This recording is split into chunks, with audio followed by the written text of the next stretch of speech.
kereta atau rumah dulu untuk seorang yang baru nak start dia punya career? So apa yang kita kena faham, it's not about nak beli kereta atau rumah dulu. Berapa percentage yang sesuai untuk beli kereta dengan rumah? Okay, so apakah percentage tu? Kalau kata pada kadaran yang sesuainya, itu 20%.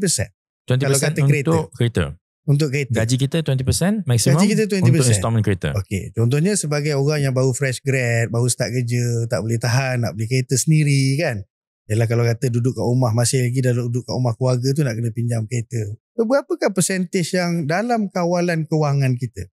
So cadangannya pada pandangan financialnya iaitu 20%.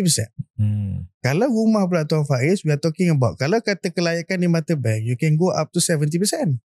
Yang kita sebutkan sebagai DSR lah. Kan, debt service ratio. Maksudnya nisbah hutang bebanan bulanan yang dibenarkan. Adakah kita patut maksimumkan kita punya DSR? That's the point. The moment you start to go to the maximum, so dia akan jadi kepada dua persoalan. Kelayakan versus kemampuan. Bank tak tahu Tuan Faiz, tiap-tiap bulan kita bagi duit ke mak ayah kita. Dia tak tahu Dia tak tahu. Bank tak tahu tiap-tiap bulan rupanya kita ada adik-adik kecil yang kita bantu untuk sekolah dan sebagainya. Bank tak tahu kita ada somehow anak kecil yang perubatan dan sebagainya. Yang bank tahu what's on paper.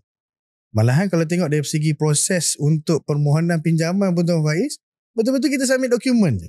Bank tak ada call, bank takkan tengok Facebook kita, bank takkan tengok TikTok ke Instagram kita, ada berapa adik-beradik apa semua, tak ada pun. Dia totally based on whatever numbers on paper. Jadi layak.